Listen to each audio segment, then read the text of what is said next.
Hello everyone and welcome to CripChat, your weekly podcast on everything disability. Today I have with me joining me, Nicholas and Hayley. How are you doing today? Very well, thank you. Oh, Great to great. be here. Yeah, it's good to be here. Thanks for having us. It's such a pleasure having you on the show. Welcome guys. Please tell us a bit about yourself and what you guys do. I'm Hayley Dean. I'm CEO of Melbourne Support Services and also a very excited and inspired partner of Spoonie, and I'll let Nick tell you a little bit more about Spoonie. But my role at Melbourne Support Services, one of the things we're incredibly passionate about, and I love to use the term passionate, because is around ensuring that people can actually access all their human rights, and we feel the right to access intimacy and all things related to intimacy is very rarely discussed in that frame of service delivery. Everyone bangs on about human rights and upholding them, but as soon as you start to talk about relationships, sex, intimacy, everybody ducks for cover. And I wish it was truly ducking for cover in the real sense under the bed sheets, but it's not. And so I think being able to work together with Nick on this opportunity with Spoonie is just fantastic. Over to you, Nick. Thank you. My name's Nick. I'm the co-founder and CEO of Spoonie. So Spoonie is a social platform for neurodivergent, chronically ill and disabled people to make friends and find support. We're really passionate about solving the problem of social isolation for this community. As Hayley said, there's such a great demand for contact of all kinds. For intimacy, at the moment we have about 25,000 users. And we're super excited to be partnering with Melba to continue to grow the platform this year and beyond. And yeah, very grateful to be here as well. So thank you for having us. Yes. You're welcome. Yeah, no, that's awesome. Yeah, thank you for the lovely introduction, Hayley and Nick. Let's get into discussion. Sounds like an interesting app. Can't wait to dive into it. But first, Hayley, we'll start with you. Discuss the common misconception and stereotypes that people with disability face in the dating world. Yeah, it's really, I also feel very conscious as a person who doesn't necessarily identify as an individual with a disability. So I always sort of give a disclaimer because I don't like talking on behalf of others. What I can say is what people are telling us and what our focus groups and around those whole misconceptions. I think one of the biggest misconceptions is being treated as a child and being seen as a perennial child, and therefore you don't have the right to an adult style relationship. And even quite recently, I was taken back when somebody turned around and said, "Oh, but they only have a mental age of." It sort of hits you in the guts. Yeah, it's like, are you for real? Are we still talking in those terms? We're still facing these real misconceptions. And we also find, especially working with family members, as fantastic as families are, often that's where it lies. And people will say to us, I didn't get to do the things that other kids got to do. I didn't get to push the boundaries. I didn't get to climb out the window and stay out really late and get drunk and do drugs or do whatever other people are doing because I just didn't get that opportunity. So I didn't really get to push the boundary with mum and dad or with my brothers and sisters for them to see that actually I'm like anybody else. I want a relationship. I want connectivity. I want connectedness. I want intimacy. And it'll look very different for me as it will for anybody else. So I guess there's that. And then there's the issue of safety. And again, someone said to me quite recently, a person with a disability, how do you stop people who fetishize people with a disability? And that for me was quite confronting. I hadn't even really thought about that until she raised it. So all those issues of being able to keep safe, feeling comfortable around being able to date. And I think the other piece is what we believe is that more informed people are, the more safe they're going to be. And often people run from that. So again, it's just about getting rid of all those ridiculous thoughts and going, we're all people, we're all humans, and we have the right to intimacy and connection. So yeah, it's a big hill to climb, I reckon. Yeah, sure is interesting. Thank you for that, Hayley. How about you, Nick? Very similar to what Hayley just said. I think the biggest misconception that I've found in my experience in the work that I've done, is the idea that disabled people don't want to access the full breadth of the human experience. And it's everything from relationships, having a job, to living a full and happy and independent. I think there's this idea that disabled people or people with disability, can't contribute to the economy. They can't enter into a relationship of their own volition and even have children. And I think all of that, it comes from essentially from myths and from misconceptions that people with very little contact with this community have formed. And I think they're dangerous misconceptions because they really limit people, they limit this community, and they really put you in a box. The biggest misconception is that people in this community are less than, and it's just not true. They get excited about the same things that other people get excited about. They fall in love. They want to go on dates. They want to have one-night stands. They want to fall in and out of love. They want to have a best friend. They want to have a group of friends. They want to have a crew. They want everything just as much as everyone else. Right, yeah, true, exactly. And people just really have the right to love, to be loved, and to also, one love. There's nothing wrong with that. Explore how these perceptions can impact self-esteem and daily experiences. We'll go over to you, Nick.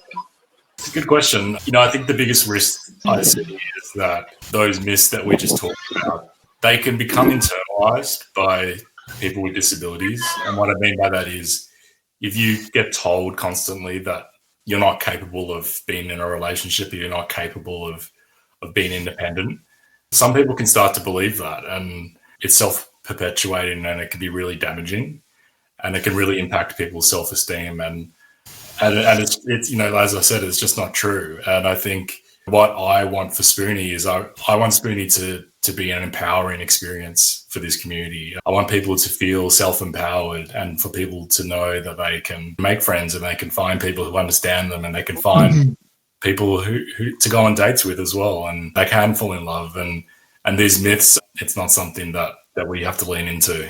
Yeah, interesting point. Thanks, Nick. Hayley, do you have anything you want to add?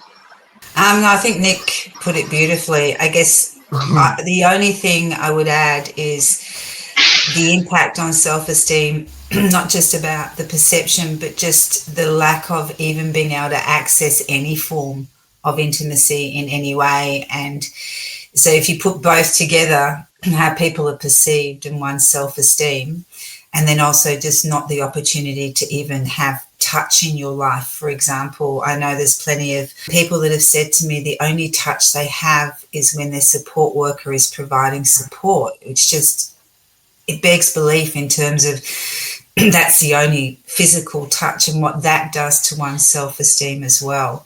So together with what Nick said, it's not just about the myths, it's in the outcome of how that plays out as well.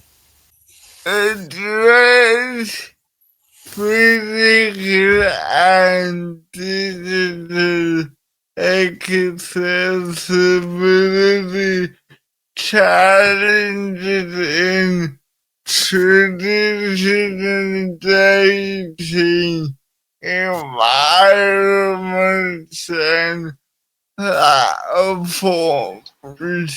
Nick, do you want to start us off? Yeah, sure. It's a great question. The mainstream platforms are essentially not fit for purpose in many ways. When we think about designing with access as a core value and as a core feature of a platform, you really have to reimagine what these platforms look like. I think that's a really exciting opportunity, and it's something that we've really embraced with Spoonie. We're building what we think is the first social platform built with accessibility at its core. What happens so often with these platforms is that accessibility is an afterthought. They've already built the platform, and then for compliance reasons, we have to tick these boxes and make it accessible. And what we found is that they're often not accessible. And another big part of accessibility is to do with safety. a lot of these mainstream platforms, they're just not safe spaces for neurodivergent, chronically ill and disabled people to be vulnerable and to share things about their health and disability. They're full of stigma, judgment, and misinformation, and that makes them really inaccessible. So what we've tried to do with Spoonie is to build a safe space where people can actually just be their authentic selves. It's been enormously powerful to see people feel like they can unmask and just be themselves on our platform. Hayley, do you have anything you want to add? Again, Nick just puts it so beautifully, you know, the combination of the actual, what you would see as the environmental accessibility, the physicality of the accessibility is one thing, but you cannot underestimate that power, that negative power of not feeling like you're in a safe space. We all want to be our authentic selves. So I guess I'm just reiterating what Nick's saying, which is why we were so delighted to be able to work together with Nick, especially because of that really core understanding and what the outcome for people was going to be. I've also heard a lot, you know, I just want to mix with my tribe, man. I just want to be with my crew. Stop making me go out to these other nightclubs. I just want my crew. And, you know, you think about who your own crew is and why you've got your own tribe. It's because you've got so much in common, or you feel authentically safe to be who you are. And I think Spoonie has just really nailed it in terms of being able to provide that safe space. Again, not just for the disabled, but chronically ill and neurodivergent as well. I guess people want to get out of that, you know, comfort zone and explore many options that are out there. That's a good point you both brought up. Thank you both. Highlight the lack of inclusive features in mainstream dating apps. Hayley, we'll go over to you. Well, you know what? I'm actually going to, because I am not the app expert. So I'm going to handle this. But I will say, just from our perspective, one of the real issues around inclusivity is people feeling it's the safety piece. And I'll then hand across to Nick because to technology, I'm one of those individuals that feels good. It sounds good. It is good. Whereas I know, Nick, you'll be able to give that wonderful technical background. I think, you know, the biggest one that we've found is the safety. So that's what I was just talking about before. Often when disabled people use like Tinder or Bumble, they'll often hide the fact that they're disabled. If they're fortunate enough to match with someone, they won't mention it until maybe just before they go on a date with someone. We've seen people get unmatched when they actually disclose that. That's terrible. Like, you know, it's really tragic and it's awful, and it's, you know, it's ableist, and that is the biggest barrier we've found with the mainstream dating and social and friendship apps. You're not connecting with the right people. There are obviously like a host of technical things as well, making sure that the app is compatible with a screen reader, making sure that it's compatible with for people that have poor motor control or who have cognitive challenges. Some people need low stimulation environments. Some people need high stimulation environments. The breadth of access needs in the community is huge. So what we've tried to do, instead of just choosing a one-size-fits-all approach, which is what most of the mainstream apps do, we have tried to give people as much flexibility and control and customization as possible within the app. Because we want to cater for everybody. So no matter what your disability or no matter what your access needs are, we want you to be able to use Spoonie because it is a welcome place for everybody with a disability. It's good that you said that, Nick, because, you know, as a person with a disability myself, whenever I do use these dating apps and whenever I do connect with someone, I never disclose, you know, my disability. And when we get like closer and closer to each other and we get that connection, I'm always, you know, uncomfortable with not being able to disclose, you know, my disability. And I always ask myself, when is the right time to disclose my disability? Or should I disclose it? So it's good that, you know, you mentioned that. Thank you very much for that, Nick. And we'll move on to the next question. discuss the heightened vulnerability to exploitation or misunderstanding in dating context. Yeah, I think this comes back to the myths that we talked about earlier. There is a heightened vulnerability to exploitation, but whose is the heightened vulnerability? Is it the family member that again is concerned about their loved one who is now an adult, but maybe they still see as that perennial child? There is a genuine heightened vulnerability because we know the levels of abuse, as in sexual abuse and physical abuse for people with a disability, especially women with a disability, is so much higher than the general female population. And so therefore there is a reason for that heightened vulnerability to exploitation. In saying that, I would also say some of it, it's not necessarily a misunderstanding, but I think one of the things that we'd also want to get across is power is in information. And the more information and the more educated someone is, whether it's a female that may be feeling vulnerable because I don't, but if I had a physical disability or an intellectual disability, I may feel I'm more vulnerable to be abused. But if I've got information, I know how to say no. I know how to be really clear about what I want and what I don't want and feel empowered and confident to do that. I think that's where we need to be. And sadly, even that information and learning often gets stifled because all those other myths that we talked about earlier. So I think there is a potential exploitation in that sense, but I think it's more so with other apps whereby I know there's people that we support that keep it secret that they're using a dating app. They want relationship, but they're scared about what people are going to say. And therefore the vulnerability becomes even more because then they may be meeting someone that nobody knows where they are or where they're meeting. They don't have their backup, you know. Often we know we're dating as a female. If you're going to meet someone you've not met before, you might have a backup plan and your mate you're going to call. So there's all those different factors that come into play. But I guess the big picture for me here is education, having and being informed. And then you can reduce that level of vulnerability to exploitation. It's a tricky one. It's a really tricky one. Thank you for that, Hayley. And Nick. Moving over to you, Nick. I emphasize the need for safe spaces where individuals can connect authentically.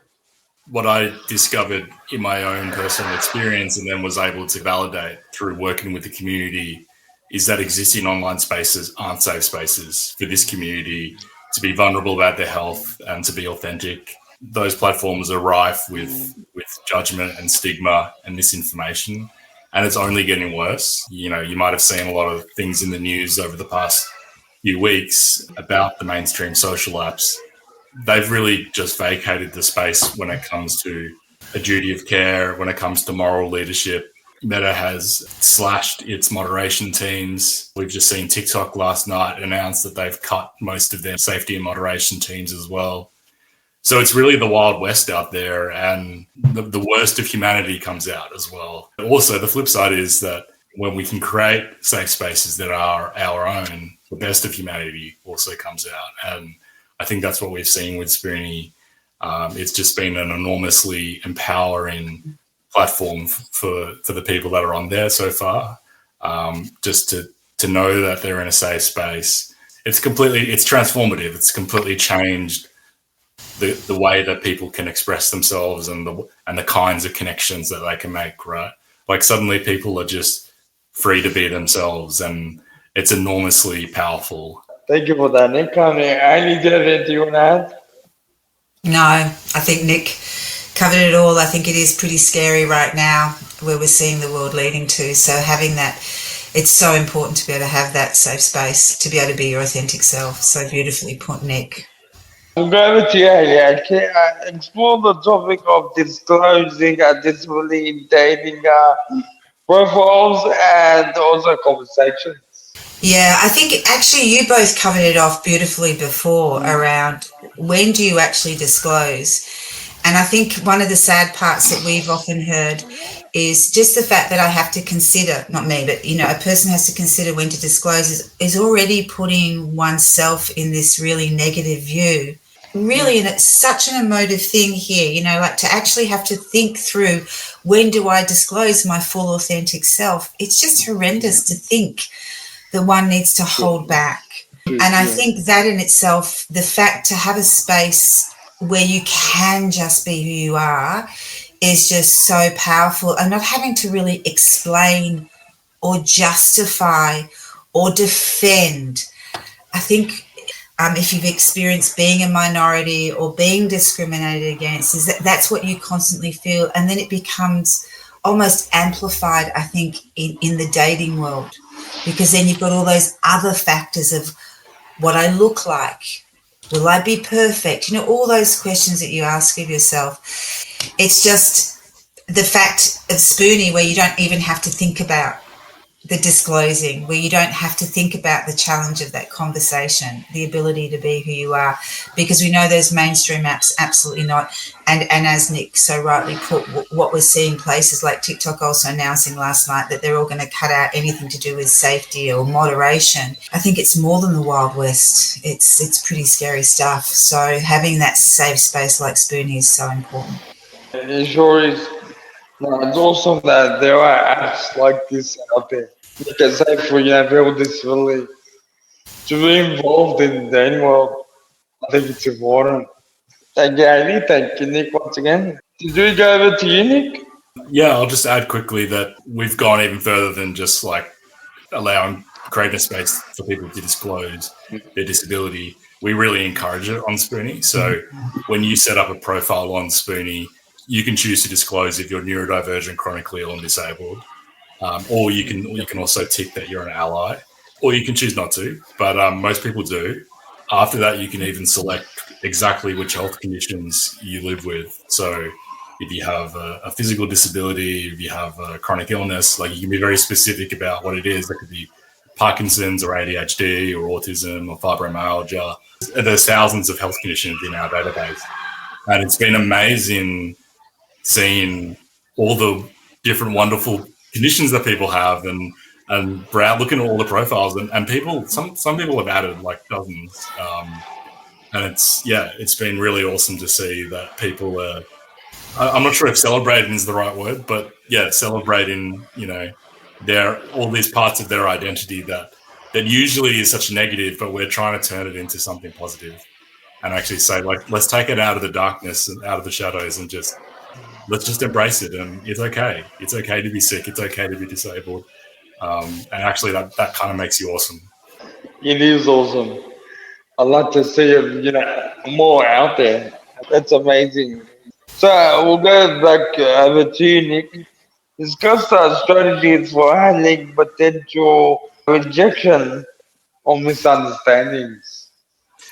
Yeah, it's a good question. It's actually something that we've seen since we launched Match just a few weeks ago. So we've had Match live for 2 weeks now.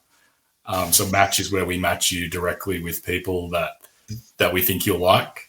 At the moment, we have about a 30% success rate. So what that means is that 30% of our users who have used Match so far have made a new friend. So obviously, with that comes, there is an element of rejection, right? When you put yourself out there, it can be a little bit scary. You're not sure if you're going to make new connections or maybe get rejected. It's part of it. And my tip would be to just, try and embrace it, but know that you're in a safe space. And I think the more you put yourself out there, the better chances you have. And also the more people understand who you are, the more you'll find that person or the people that will actually understand you. Because there's someone out there that understands you, right? That understands your experiences and will love you for who you are. You just need to find them. We want to support you in finding that person. So take a leap of faith, I think, is my tip. There will be, some rejection, but that's part of the thrill of making new friends and going on dates. Yeah. It's a part of life. Now, thank you very much for that, Nick. Awesome. Nick put it so well. I guess all that I would add to that is that's being able to explore all elements of humanity. And again, in our focus groups, and also when I work with families and with people and families, wanting to protect perennial child again. And it's like, no, everybody has the right to experience what I would say the good, the bad, and the ugly. It's like, and I think, like you said, Nick, it's a matter of looking, and then it just makes it all more enjoyable when you have that lovely moment. But I also think it's about having the opportunity to actually experience it, as awful as rejection can be, and then also have the opportunity to learn more about it, that you're not the only one. Others experience rejection. It's the same for all of us. So it's about how we support that and giving people avenues, again, to information about what that may mean. Thank you for that, Hayley and Nick. Interesting. I'll move on to the next question.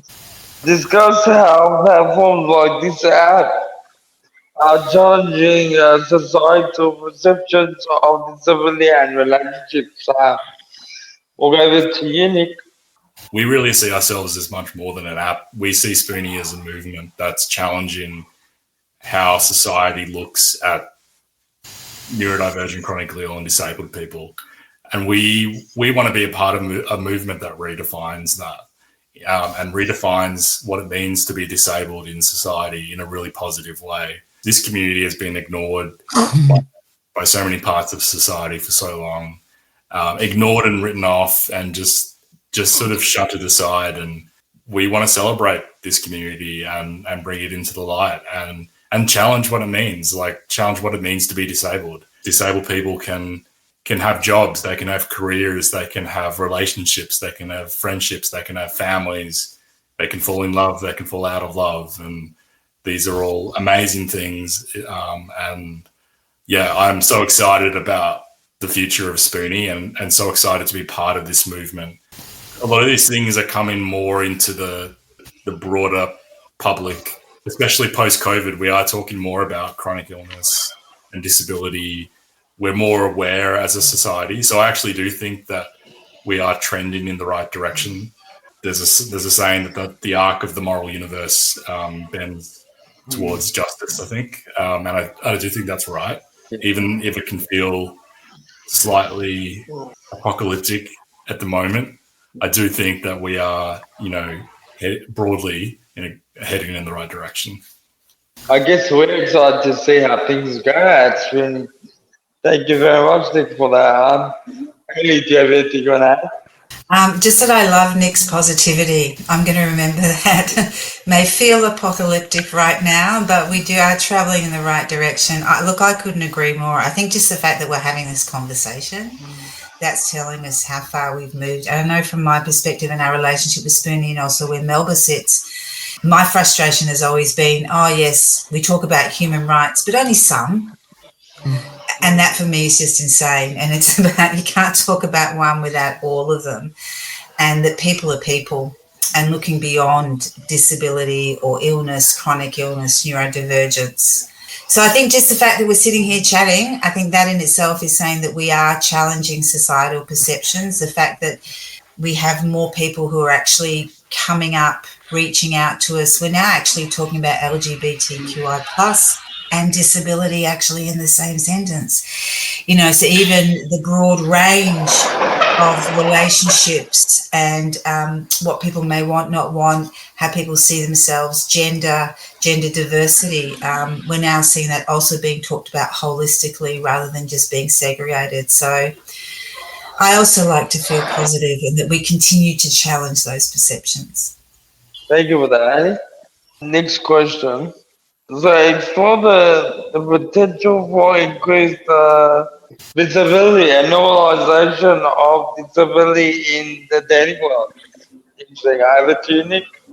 Yeah, it's similar to what I said before. It's just we want to be an agent for change. Our team is always really excited when we see, for example, celebrities come out and say, "Hey, I'm actually disabled, or I have a chronic illness." There's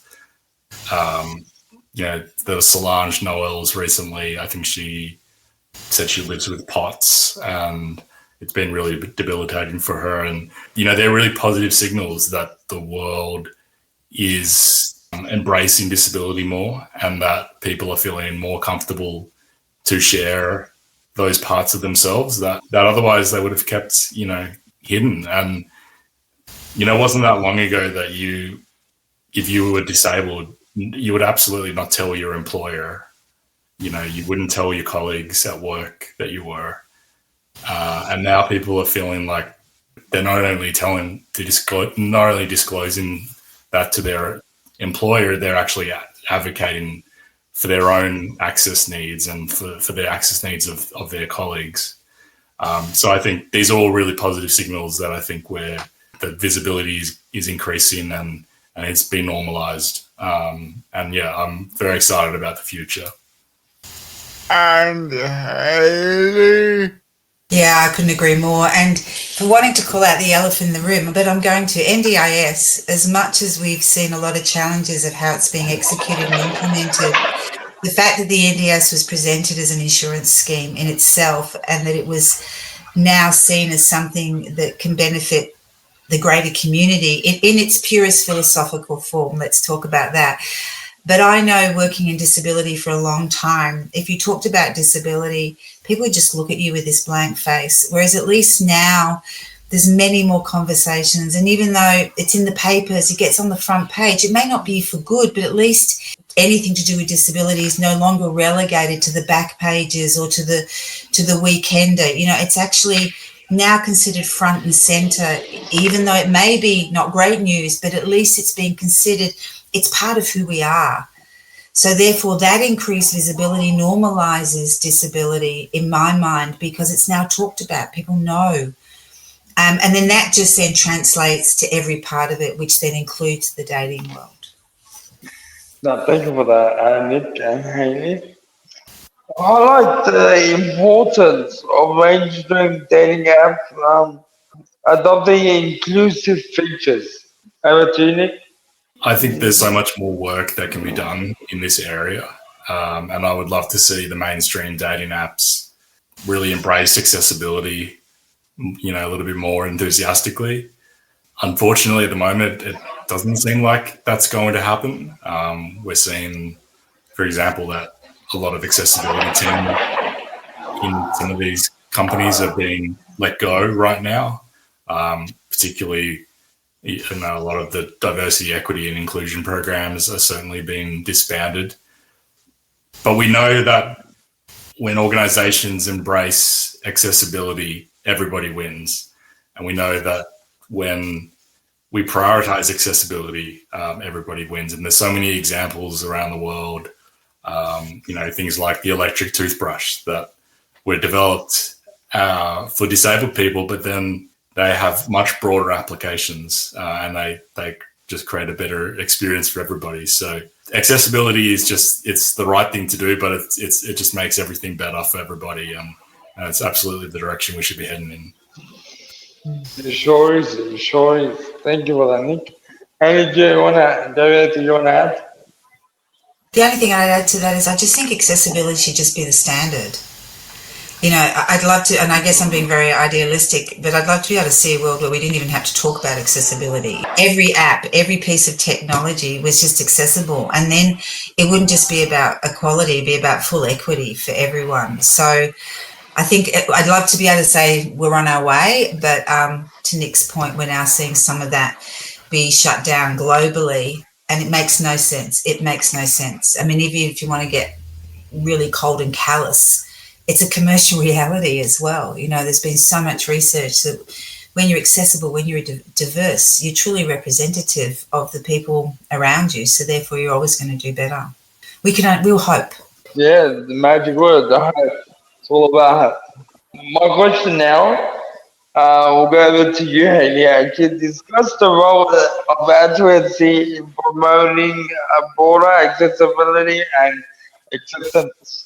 Yeah, well, I think that probably covers off everything we've talked about today, and I guess, to thank you guys, because that's exactly what this is doing as well. It's actually advocating. The whole conversation today has really been about advocacy. I'll use every avenue, every network I possibly can about promoting broader accessibility and acceptance. Like I said before, it should be a no-brainer. You know, like everything should just be accessible. Every building, every house, every app, everything should just be accessible. Then we wouldn't even have to have this conversation. So, you know, congratulations to you both, because I think this just then amplifies what I guess fabulous people like Nick and Nick is doing around the development of Spoonie and being able to work with us in partnership to be able to continue to advocate for that broader accessibility. Thank you for that. Anything you want to add, Nick? Only to add, echo Hayley's words. Advocacy, you know, is vital to getting to creating change and to achieving outcomes. And advocates take on a lot of work, and it's hard work, and it's often can be difficult. And so massive congratulations to the both of you for doing the amazing work that you both do, and to, you know, to all the advocates that have come before, you know, in generations before us. Like, we all sort of stand on their shoulders. A lot of these things can take time, and it's a slow, you know, it can be a slow journey. And that's why we're really excited to be partnering with Melba. Where Spoonie is we're only a really, really young organisation, but Melba has been working in this space for 30 years, and they have a really strong history of advocacy. That's all informed by a really, really deep understanding of the community that they're serving, and that's why we were really excited to work with Melba. No, awesome. Interesting, and continue the great work that you're doing. You know, because at the end of the day, it's all about inclusion and accessibility for everyone. Mm-hmm. So I just want to acknowledge that, you know, you guys are doing awesome work. Keep up the great work. We'll move on to the next question. Do you have any final thoughts? Do we have any final thoughts? You know, I am going to share probably one final thought that has always been such a mad frustration of mine.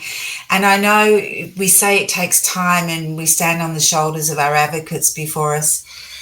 I guess I'm at the point that, you know, you just want to rattle some cages. I just want to sometimes shout from the rooftops. Unfortunately or fortunately, I've been working alongside people with a disability probably way too long. And I can remember back in the 80s having some of these conversations about intimacy and exploring dating and relationships. And I just want to get a bloody move on, you know. It's like, and so when we get to partner with great people like Spoonie, and when people like yourself are really interested, it's like fantastic, because, you know, you want to stop just banging on about it and talking about it and want to see it come to fruition and see the huge benefit that it has, not just for people with a disability, neurodivergent or chronic health needs, but for the whole of society. You know, this is about the benefit to everyone. And especially right now, I feel, where we've become a little bit more polarized. I'll get off my soapbox now and hand over to you, Nick. That's great. My final thoughts would be, just to reiterate my congratulations to the two of you. I think telling stories is so important, and it reminds us all that we're not alone. Telling stories brings people together, it builds community, and that's what you guys are doing with your podcast. This community is actually huge, and we shouldn't forget that. According to WHO, it's the world's biggest minority group. So bringing this community together is really vital. When we work together, we're really powerful. Thank you again for having us on. I'll leave it at that. Absolutely. Achieve everything. Thank you very much, Nick and Hayley, for your kind words. I very much appreciate it. It's been an absolute pleasure to have you both on the show and, you know, promote Spoonie, and we wish nothing but success and growth. And we'll spread the word around. We'll surely do that. I think more people would still need to get out there, especially in the dating world. And we need to make this world more inclusive and more accessible for everyone Mm. and from every walk of life. And Jonathan, do you have anything you want to add? Does everyone try it out? Get on Spoony. That's it. You heard it here, Srini. Well, from her phone line. For everyone out there, thank you very much. You've been watching CripChat, your weekly podcast on everything disability.